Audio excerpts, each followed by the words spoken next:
Así era el Domingo de Ramos en tiempos de la Biblia, y si alguna vez te has preguntado qué se sentía estar allí, en esas calles estrechas y polvorientas de Jerusalén, cuando la multitud comenzó a agitarse con una expectativa que ninguna generación anterior había conocido con tanta intensidad, entonces este relato fue escrito para ti. Era el año 33 de nuestra era, y la ciudad más sagrada del mundo estaba a punto de ser testigo del evento que dividiría la historia humana en dos mitades eternas. No era un domingo cualquiera. Era el domingo que los profetas habían visto desde siglos antes, el día en que el cielo y la tierra se inclinarían sobre el mismo punto geográfico, el Monte de los Olivos, para contemplar algo que ningún ojo humano había visto jamás. El Rey de Reyes montado sobre un pollino, descendiendo hacia su propia ciudad, hacia su propio rechazo, hacia su propia gloria. Para entender la magnitud de lo que ocurrió ese día, es necesario retroceder no horas, sino siglos. Porque la entrada de Jesús a Jerusalén no fue un gesto improvisado ni una decisión tomada en el calor del momento. Fue el cumplimiento deliberado y preciso de una profecía pronunciada por el profeta Zacarías, aproximadamente 500 años antes, cuando escribió bajo la inspiración del Espíritu Santo: «Alégrate mucho, hija de Sión, da voces de júbilo, hija de Jerusalén. He aquí tu rey vendrá a ti, justo y salvador, humilde, y cabalgando sobre un asno, sobre un pollino, hijo de asna». Zacarías 9:9. 5 siglos de espera estaban a punto de colapsar en un único momento, en una única tarde de primavera, en una ciudad que hervía de peregrinos llegados desde todos los rincones del mundo conocido para celebrar la Pascua. Jerusalén, en época de Pascua, no era la ciudad tranquila de los días ordinarios. Era una ciudad transformada, desbordada, vibrante de tensión religiosa y política. Un caldero de expectativas mesiánicas que llevaban décadas acumulándose bajo la presión del dominio romano. La ciudad de Jerusalén en el año 33 de nuestra era era una obra maestra de ingeniería y ambición religiosa. Herodes el Grande, que había muerto décadas antes, había legado a la ciudad una reconstrucción del templo que quitaba el aliento. Las plataformas de piedra sobre las que se erguía el monte del templo eran tan vastas que su superficie equivalía a más de 30 campos de fútbol modernos. Los bloques de piedra caliza utilizados en su construcción pesaban decenas de toneladas cada uno, y algunos de ellos, todavía visibles hoy en el muro occidental, miden más de 13 metros de longitud. Los peregrinos que llegaban a Jerusalén para la Pascua desde Babilonia, desde Egipto, desde Roma, desde todas las ciudades del imperio, quedaban paralizados ante la visión del templo resplandeciente de mármol blanco y oro, visible desde kilómetros de distancia, brillando bajo el sol de primavera como una señal del cielo colocada sobre la tierra. Esa era la ciudad que Jesús estaba a punto de entrar, no como un extranjero, sino como su Señor legítimo. La semana de Pascua atraía a Jerusalén una cantidad de peregrinos que multiplicaba varias veces la población residente de la ciudad. Bajo condiciones normales, Jerusalén albergaba entre 25 y 30,000 habitantes permanentes, pero durante la Pascua, esa cifra se disparaba dramáticamente, y las estimaciones más conservadoras sugieren que la ciudad y sus alrededores inmediatos podían albergar en esos días entre 100,000 y 200,000 personas adicionales. Los mercados rebosaban de corderos destinados al sacrificio pascual. Las posadas estaban abarrotadas hasta el punto de que muchos peregrinos acampaban en las laderas del Monte de los Olivos y en los valles circundantes. Las calles olían a especias, a animales, a pan sin levadura recién horneado, al incienso que subía sin cesar desde los atrios del templo. Todo en Jerusalén esa semana hablaba de redención, de sangre derramada, de un pueblo que recordaba su liberación de Egipto sin saber que estaba a punto de presenciar una liberación infinitamente mayor. Fue en este contexto de multitud y expectativa donde Jesús tomó una decisión que sus discípulos no comprendieron del todo en ese momento. Después de pasar la noche en Betania, la pequeña aldea situada en la ladera oriental del Monte de los Olivos, a unos 3 kilómetros de Jerusalén, Jesús envió a 2 de sus discípulos con instrucciones precisas y misteriosas. Les dijo que fueran a la aldea que estaba enfrente, que encontrarían atado un pollino sobre el cual ningún hombre había montado todavía, y que lo desataran y lo trajeran. Si alguien les preguntaba, debían responder simplemente: «El Señor lo necesita». Lucas registra que todo ocurrió exactamente como Jesús lo había descrito, como si el mundo mismo estuviera esperando recibir esa instrucción para ponerse en movimiento. El pollino fue traído, los discípulos pusieron sus mantos sobre él, y Jesús se sentó. En ese momento comenzó la procesión más extraordinaria que Jerusalén había visto jamás, y la ciudad, aún sin comprenderlo del todo, comenzó a responder. Lo que ocurrió a continuación es uno de los momentos más cargados de emoción espontánea que registra todo el Nuevo Testamento. La multitud, que había comenzado a seguir a Jesús desde Betania y Betfagé, fue creciendo a medida que se acercaban a Jerusalén. Muchos tendían sus mantos en el camino, un gesto de honor reservado para los reyes, un gesto que el pueblo hebreo asociaba con el reconocimiento de la realeza, recordando cómo los hombres de Israel habían puesto sus mantos bajo los pies de Jehú cuando fue ungido rey siglos antes. Otros cortaban ramas de palmera y de olivo y las agitaban o las colocaban en el camino. Las palmeras en la cultura judía eran un símbolo de triunfo y de victoria nacional, y su uso en este momento estaba cargado de resonancias políticas y mesiánicas que no escapaban a ninguno de los presentes. La multitud que iba delante y la que seguía detrás clamaban con una sola voz: «Hosana al Hijo de David, bendito el que viene en el nombre del Señor, hosana en las alturas». La palabra hosana, derivada del hebreo Hoshana, significa literalmente «sálvanos ahora», y era una expresión tomada directamente del Salmo 118, el Salmo pascual por excelencia, el salmo que los peregrinos cantaban al acercarse a Jerusalén. Que la multitud la aplicara a Jesús en ese momento era una declaración teológica de una profundidad que la mayoría de los que la pronunciaban apenas comenzaba a vislumbrar. Imagina por un momento que estás allí. Has viajado durante días desde tu ciudad en Galilea, quizás desde Cafarnaúm o desde Magdala, caminando los más de 130 kilómetros que separaban el norte del lago de Galilea de la ciudad santa. Has dormido bajo las estrellas, has compartido el camino con otras familias de peregrinos, has cantado los salmos del ascenso, Salmos 120 al 134, cantos de esperanza y de recuerdo y de anhelo. Ahora estás en el Monte de los Olivos y ante ti se abre la vista más impresionante del mundo antiguo. El valle del Cedrón al fondo, y al otro lado, elevándose sobre toda la ciudad, el templo de Herodes brillando con una intensidad casi sobrenatural bajo el sol de primavera. Y de repente, la procesión que viene desde Betania llega hasta donde tú estás. Ves a un hombre montado sobre un pollino, un hombre que irradia una autoridad que no tiene que ver con ropas lujosas ni con escolta armada. Y la multitud a tu alrededor comienza a gritar: «Hosana, bendito el que viene en el nombre del Señor». ¿Qué sientes? ¿Reconoces al Mesías? ¿O simplemente sientes que algo extraordinario está ocurriendo? Algo que no puedes nombrar del todo, pero que mueve algo profundo dentro de ti. Lucas registra un detalle que los otros evangelistas no mencionan, y es uno de los momentos más conmovedores de todo el relato evangélico. Mientras descendía por la ladera del Monte de los Olivos, rodeado de aclamaciones y de mantos tendidos en el camino, Jesús se detuvo, o más precisamente, no se detuvo, sino que en medio de todo ese júbilo, hizo algo completamente inesperado. Lloró.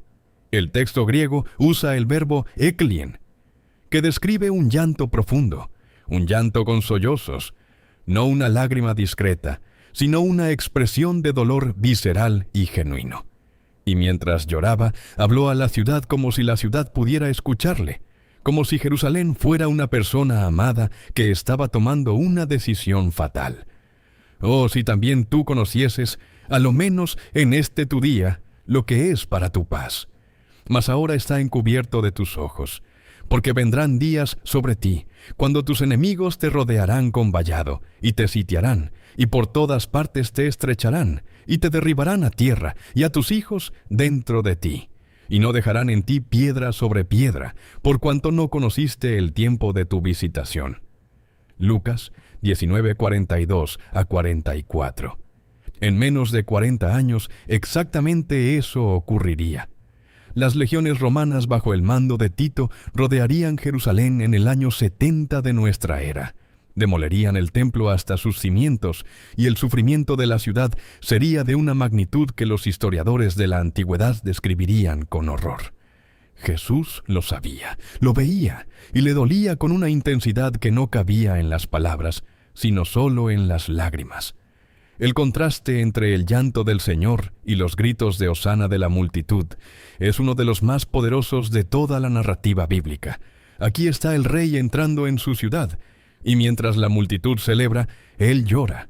Mientras el pueblo canta victoria, él ve la tragedia que se aproxima. Mientras todos esperan un Mesías conquistador que expulse a los romanos, él sabe que su conquista va a ser de una naturaleza completamente diferente, más profunda, más costosa, más gloriosa que cualquier victoria militar. Este momento revela algo esencial sobre el carácter de Cristo. Su amor no es un amor de superficie, un amor de palabras bonitas y gestos grandiosos. Es un amor que duele. Es un amor que llora por aquellos que lo rechazan. Es un amor que no abandona ni cuando el abandono es la respuesta que recibe. Y eso, amigo que me escuchas en este momento, es el amor que te tiene a ti en el pensamiento. El mismo Jesús que lloró por Jerusalén conoce tu nombre y conoce tu historia. Y su amor por ti tiene esa misma profundidad que no cabe en el lenguaje ordinario. Cuando la procesión finalmente entró en la ciudad por la puerta que conducía al monte del templo, el efecto fue sísmico. Mateo describe que toda la ciudad se estremeció usando el verbo griego eseíste, relacionado con la palabra seísmos, terremoto. No es una metáfora suave, es la descripción de una conmoción colectiva, de una ciudad entera sacudida por la pregunta que flotaba en el aire. ¿Quién es este? La multitud respondía, «Este es Jesús el profeta, de Nazaret de Galilea». Es una respuesta que nos dice mucho sobre la comprensión popular de ese momento. Para muchos, Jesús era el profeta, la figura esperada que algunos identificaban con el profeta que Moisés había anunciado en Deuteronomio 18:15, cuando dijo, «Profeta de en medio de ti, de tus hermanos, como yo, te levantará Jehová tu Dios, a él oiréis». Pero incluso esta identificación, siendo extraordinaria, quedaba corta ante la realidad de quién era verdaderamente el que entraba montado sobre aquel pollino. Jesús fue directamente al templo.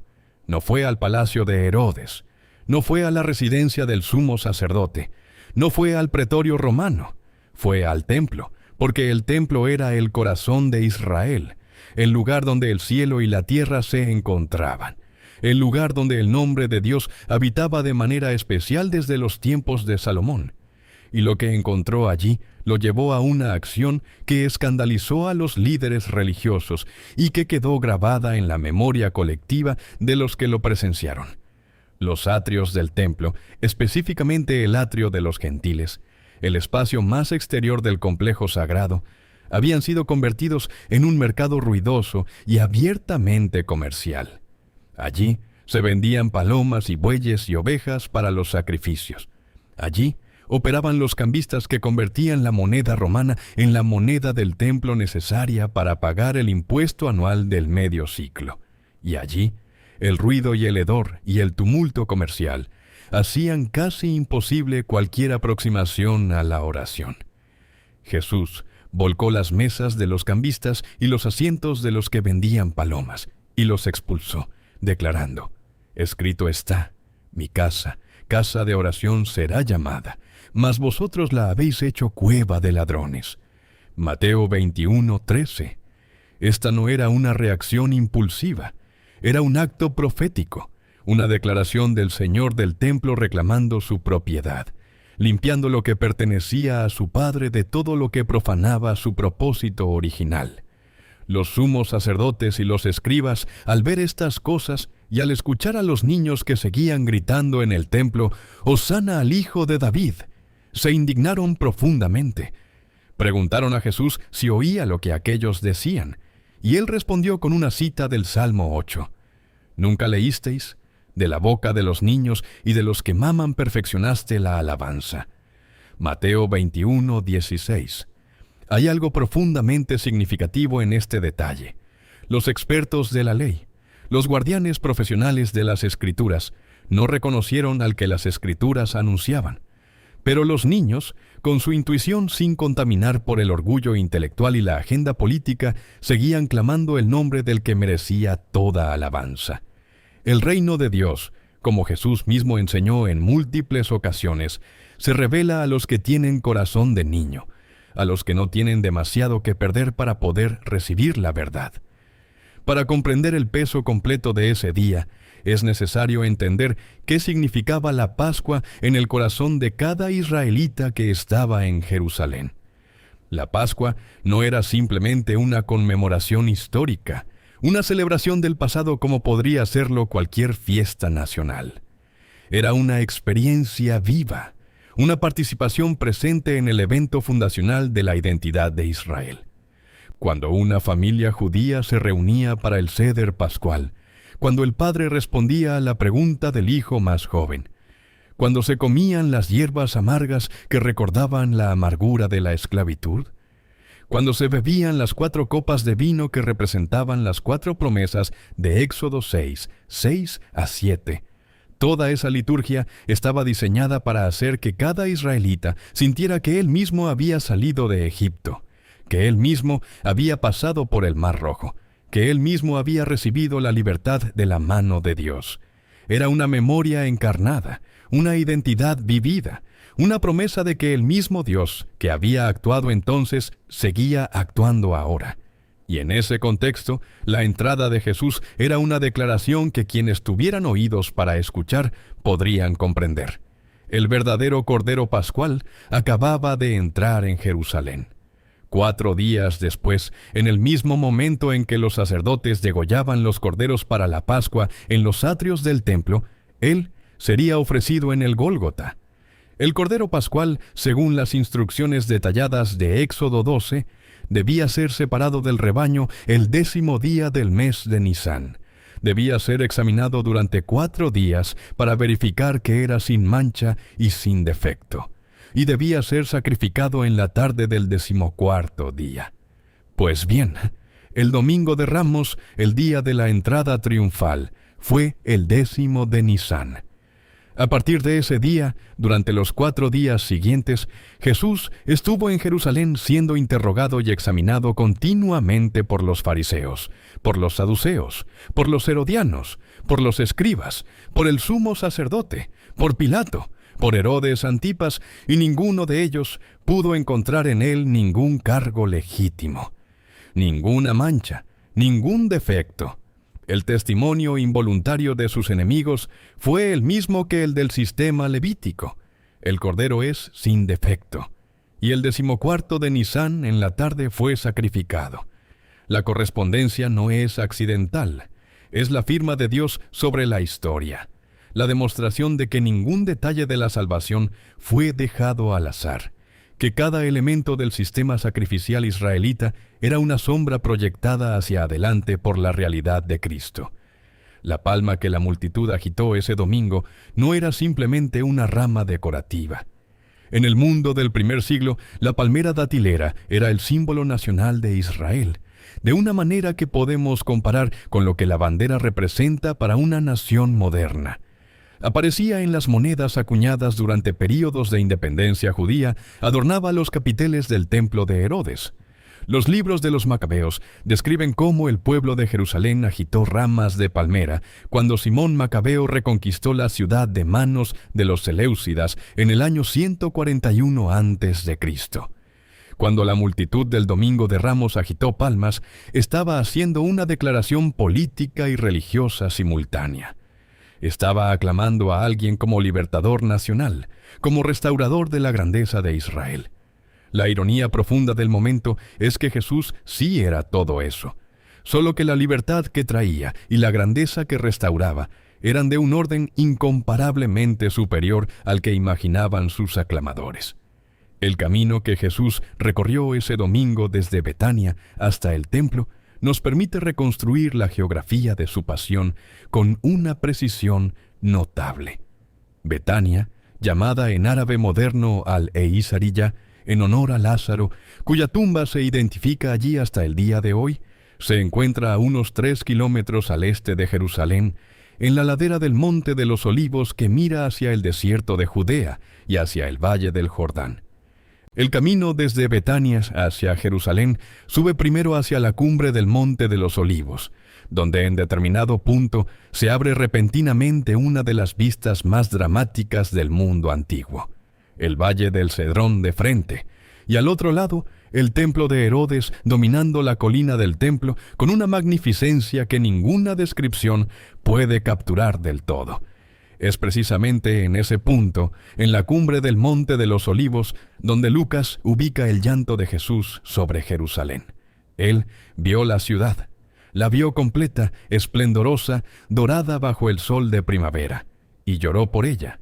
Desde esa cumbre, el camino desciende hacia el oeste por una ladera pedregosa que los peregrinos de todos los siglos han recorrido, cruza el Valle del Cedrón por un puente o por el lecho del torrente, según la época del año, y sube luego hacia las puertas del Monte del Templo. Hoy, esa misma ladera del Monte de los Olivos está cubierta de tumbas del cementerio judío más antiguo y más venerado del mundo, porque los judíos han querido durante milenios ser enterrados en el lugar donde la resurrección comenzará según la profecía de Zacarías 14, en el lugar más cercano posible a donde el Señor pondrá sus pies cuando regrese. El terreno mismo habla de esperanza, de expectativa, de una promesa que nadie ha olvidado del todo. El Monte de los Olivos tenía en el primer siglo una densidad de vegetación mayor que la que tiene hoy. Los olivos centenarios cubrían sus laderas, y sus frutos eran procesados en lagares cuyo nombre ha llegado hasta nosotros, en forma del nombre Getsemaní, que en hebreo significa prensa de aceite. Esa misma semana, pocos días después del Domingo de Ramos, Jesús volvería al Monte de los Olivos en la noche, no en triunfo, sino en agonía, para orar en Getsemaní con tal intensidad que el evangelista Lucas describe su sudor como grandes gotas de sangre que caían hasta la tierra. El mismo monte que vio su entrada triunfal, vería también su entrega. El mismo camino que había recorrido aclamado, lo recorrería horas después arrestado.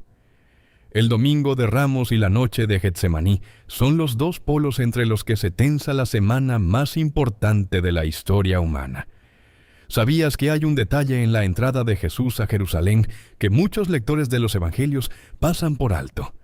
Un detalle que conecta directamente con una de las profecías mesiánicas más precisas del Antiguo Testamento. El profeta Daniel, en el capítulo 9 de su libro, entregó una profecía temporal de una exactitud matemática que ha asombrado a estudiosos durante siglos. Daniel habló de 70 semanas de años, es decir, de períodos de 7 años cada uno, que determinarían el momento de la venida del Mesías. Dijo que desde el decreto para restaurar y edificar a Jerusalén hasta el Mesías príncipe, habría 7 semanas y 62 semanas, es decir, 69 semanas de años, que equivalen a 483 años.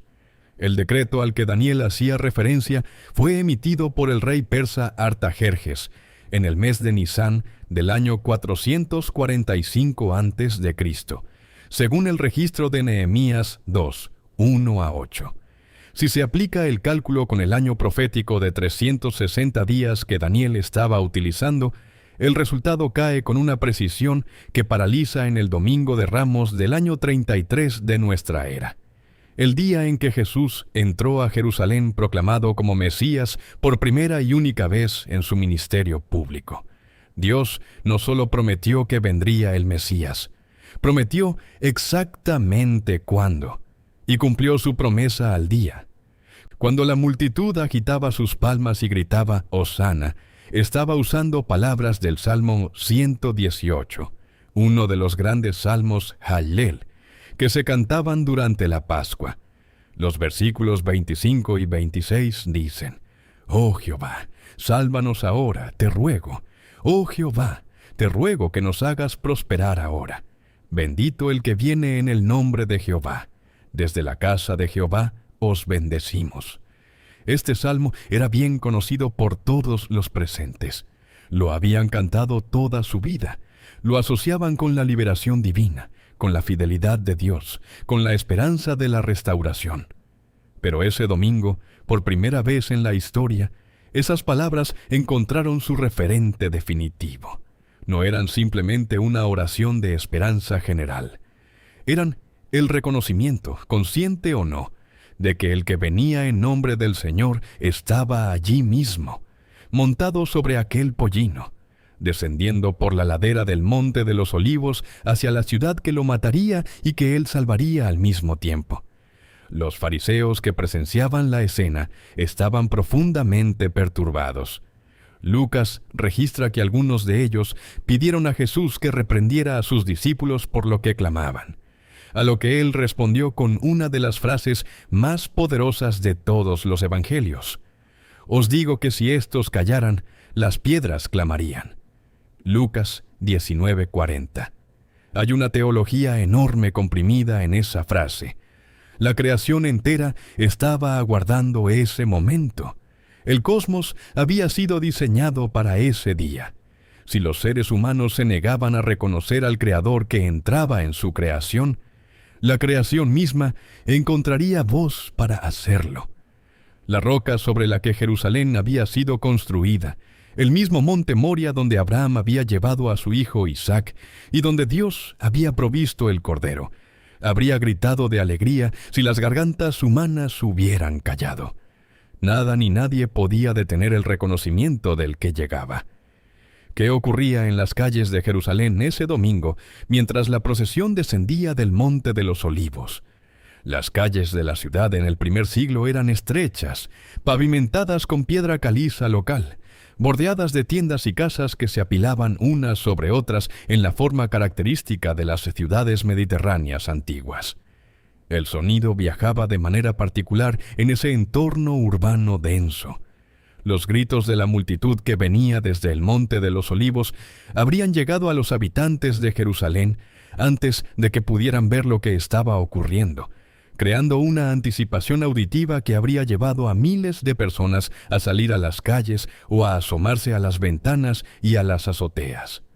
Los que ya estaban en la ciudad habrían preguntado qué ocurría, y la respuesta que habrían recibido, según el relato de Juan, fue que Jesús venía, el mismo que había resucitado a Lázaro de entre los muertos en Betania pocos días antes.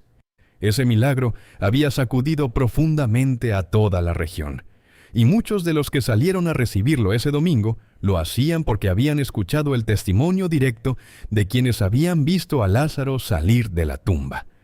Juan es el único evangelista que menciona explícitamente la resurrección de Lázaro como el trasfondo inmediato de la entrada triunfal. Y este detalle es crucial para entender la dimensión de lo que la multitud estaba aclamando. No estaban simplemente entusiasmados por un rabino carismático. Estaban respondiendo a alguien que había demostrado tener autoridad sobre la muerte misma. Lázaro llevaba 4 días muerto cuando Jesús llegó a la tumba y dijo con una voz que resonó entre los peñascos: «Lázaro, ven fuera». Juan 11:43. Y Lázaro salió. Los que habían visto eso con sus propios ojos o que lo habían escuchado de testigos de primera mano, traían a la aclamación del Domingo de Ramos una convicción que iba más allá del entusiasmo político. Sabían, o al menos intuían, con una intensidad difícil de describir, que el que venía montado sobre aquel pollino tenía un poder que no pertenecía a este mundo. Los discípulos más cercanos a Jesús vivieron ese domingo con una mezcla de júbilo y perplejidad. Juan, recordando el evento décadas después, escribió que ellos no comprendieron estas cosas al principio, pero que cuando Jesús fue glorificado, entonces recordaron que estas cosas estaban escritas acerca de él. Juan 12:16. Esta honestidad retrospectiva del apóstol es uno de los elementos más convincentes de la autenticidad del testimonio evangélico. Si los evangelios fueran documentos fabricados para crear una impresión favorable, jamás habrían incluido la admisión de que los propios discípulos no comprendían lo que estaba ocurriendo mientras ocurría. La comprensión llegó después, iluminada por la resurrección y por el Espíritu Santo, que según prometió Jesús en Juan 16:13, guiaría a sus discípulos a toda la verdad. El Domingo de Ramos fue vivido en la oscuridad parcial de quienes no ven el cuadro completo. Fue comprendido en la luz de la Pascua y de Pentecostés. Quiero que te detengas un momento en la imagen del pollino. Jesús, el Señor de la gloria, el que según el Evangelio de Juan estaba con Dios en el principio, y sin Él nada de lo que ha sido hecho fue hecho, eligió para su entrada real en Jerusalén no un caballo de guerra, no la pompa de un conquistador, sino un pollino joven sobre el cual nadie había montado. Esta elección no era humilde en el sentido de vergonzosa o impropia. Era la realeza de un reino diferente, de un reino cuya grandeza no se mide por el poder de sus ejércitos, sino por la profundidad de su amor. El caballo en el mundo antiguo era el animal de la guerra, de la conquista, del poder militar. El asno era el animal de la paz, del trabajo útil, de la dignidad sin ostentación. Los reyes de Israel en tiempos de paz montaban en asnos. Salomón fue montado en la mula de David el día de su coronación. Cuando Jesús eligió el pollino, estaba haciendo una declaración sobre el tipo de reinado que él representaba. Un reino que no viene con observación exterior. Un reino que no necesita intimidar para establecerse. Un reino que conquista no con espadas, sino con amor.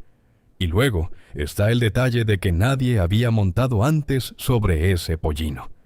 En el mundo antiguo, los animales que iban a ser usados para propósitos sagrados debían ser animales que no hubieran sido usados para trabajo común. El novillo sobre el que los filisteos colocaron el arca del pacto cuando la devolvieron a Israel era un novillo que no había llevado yugo. La vaca roja de Números 19 debía ser una sobre la que no hubiera pasado yugo. Que el pollino del Domingo de Ramos fuera un animal sobre el que nadie había montado no era simplemente un detalle de la narrativa. Era la señal de que este animal había sido reservado para un propósito sagrado desde antes de que Jesús lo pidiera. Que la providencia de Dios se extiende a los detalles más pequeños de la historia, cuando está llevando a cabo los propósitos más grandes. Conforme la tarde del Domingo de Ramos comenzaba a declinar y el sol se inclinaba hacia el Mediterráneo, Jesús y sus discípulos regresaron a Betania para pasar la noche. Marcos nos dice que Jesús miró alrededor de todo el templo y que, como ya anochecía, salió para Betania con los 12. Marcos 11:11. Esa mirada final sobre el templo es uno de los momentos más cargados de significado silencioso de toda la narración. El Señor del templo contempló su casa, el lugar que su Padre había elegido para que morara su nombre, y lo que vio no podía haberle traído alegría. Vio un sistema religioso que había perdido su corazón. Vio el formalismo que había reemplazado a la fe. Vio el orgullo que había usurpado el lugar de la humildad. Vio el negocio donde debía haber oración.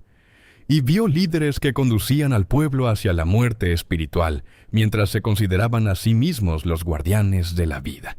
y al día siguiente regresaría a confrontar todo eso con una claridad que no dejaría lugar a la ambigüedad. Hay una pregunta que me gustaría que consideraras en este momento.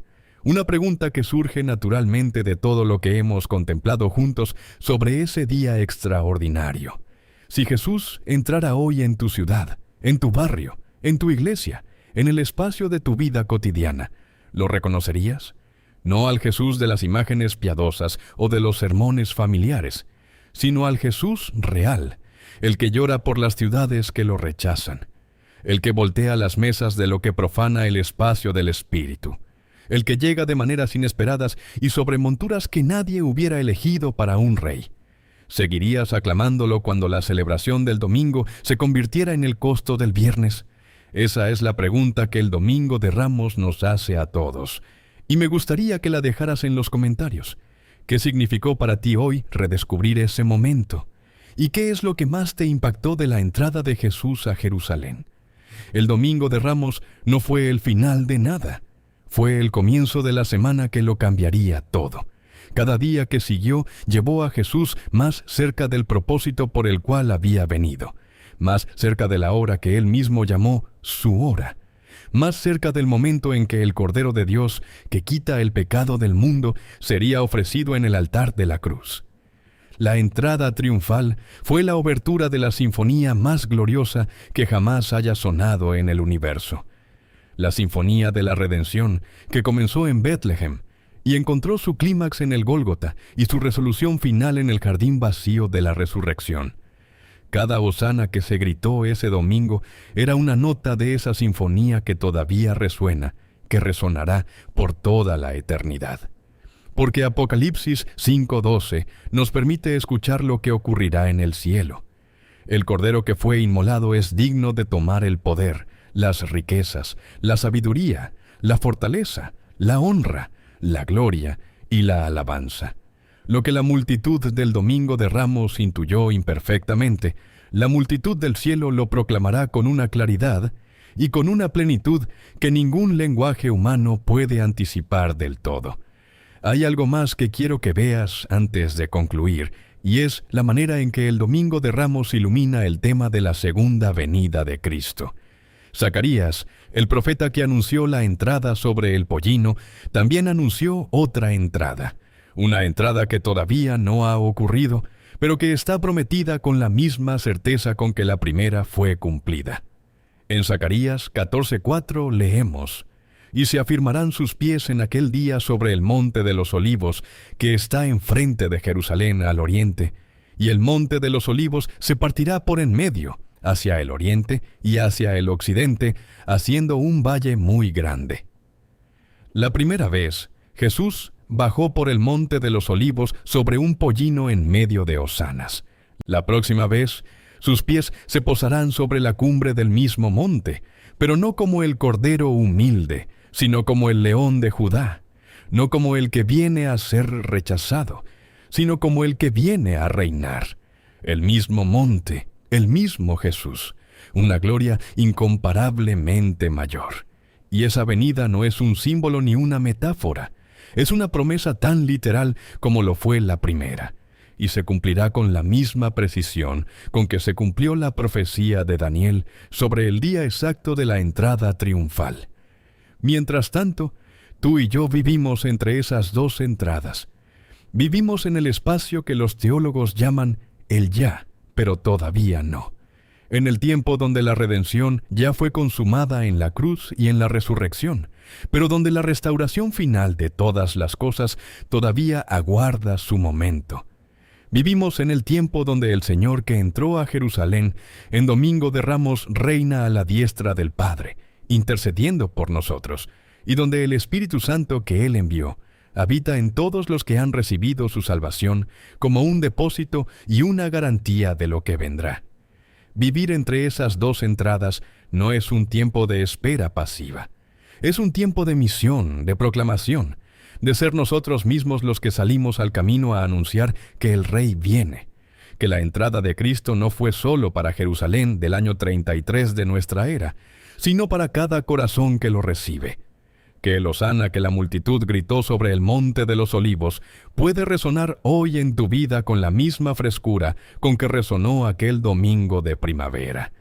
Si este recorrido por el Domingo de Ramos, el domingo más importante de la historia humana, encendió algo en tu corazón, si viste algo hoy que no habías visto antes, si la realidad de que Jesús lloró por Jerusalén mientras la multitud lo aclamaba, te habló de su amor por ti con una profundidad nueva, entonces comparte este video con alguien que necesita escuchar que el Dios de la historia es también el Dios de su historia personal. Suscríbete al canal si todavía no lo has hecho, para que estos viajes por la profundidad de la fe y de la palabra lleguen a ti cada semana sin que te pierdas ninguno. Que el Señor que entró a Jerusalén montado sobre aquel pollino, que lloró por una ciudad que no lo conoció, que limpió el templo de todo lo que profanaba su propósito, y que 4 días después extendió sus brazos sobre la cruz para abrazar al mundo que amó desde antes de la fundación del cosmos. Que ese Jesús sea real en tu vida de una manera nueva desde hoy.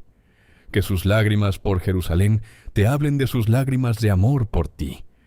Que su entrada como rey te recuerde que Él tiene autoridad sobre cada área de tu vida, y que la promesa de su regreso al Monte de los Olivos sea para ti no una doctrina lejana, sino una esperanza viva que cambia la manera en que vives cada día. Que Dios te bendiga.